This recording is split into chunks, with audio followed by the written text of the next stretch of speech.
following video is powered by State of Survival Wiki and Kirk, the Google Play Store application with guides, charts, tools and many more features to improve your gaming experience in State of Survival.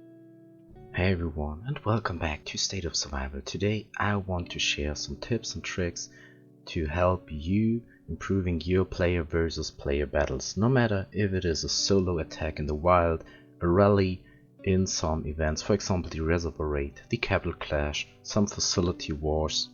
There are some differences between solo attacks and rallies, and also between wild and event fights, but you can use all those tips in any fight. Tip number 1: know your enemy. Scouting your opponent, no matter if it is a settlement fight, the capital fight or a building in the reservoir raid. The more information you have about the type and strength of enemy troops as well as his combat values, the better you can plan and execute your attack or your rally and obviously win the fight. Tip 2 is about the circumstances. If you're planning an attack during the reservoir raid or the capital clash, be sure that your opponent can receive additional troops from allies that need to be defeated as well, or the corresponding event building, for example the capital, is reinforced again with more troops. Attacking a player while he and his alliance are asleep is often a better choice than attacking while he is actively playing at this moment. Tip number 3 is about the combat values. Although you may have more and stronger troops, your opponent can still win the battle if he has more and higher combat stats than you do. So try to get the best possible combat stats values for your troops by, for example, fighting with your strongest heroes. Additional buffs and boosts can be achieved through skins, by the governor, honors, or by boosts in the settlement. Spying the opponent also allows you to directly compare the values. Tip number 4: troop formation. Although this topic could fill several doctoral theses, we would still not get the one result worked out. I would like to give you a few important tips here as well. According to the motto "the infantry wins the game", it is essential for your attacks as well as your defense of buildings that your marsh is at least half filled with infantry. Furthermore, hunters are rated higher than riders. So, for example, a classic 50-20-30 formation would be a good choice in any situation and is always better than going with the normal one. In most cases it is even better to raise the proportion for the infantry up to like 70%. In this case, a possible formation would be 70, 10 and 20.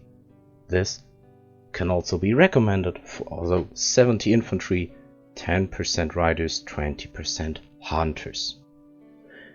Tip number 5.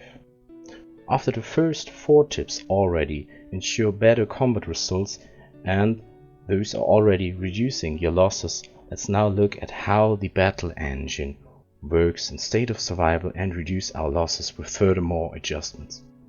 Every type of combat always affects the infantry first.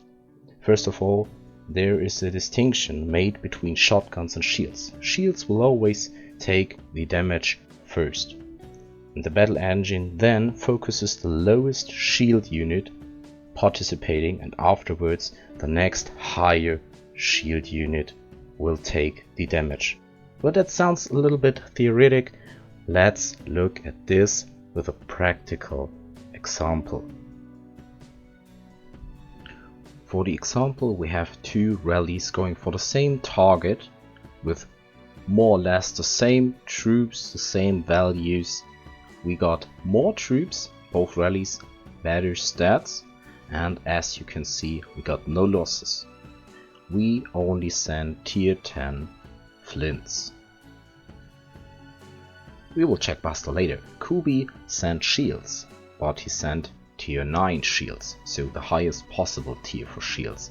Pichen did that as well Flow also sending shields, but tier 9. We got here Farmer sending also tier 8, but tier 8 is not about shields. So let's check what Buster sent.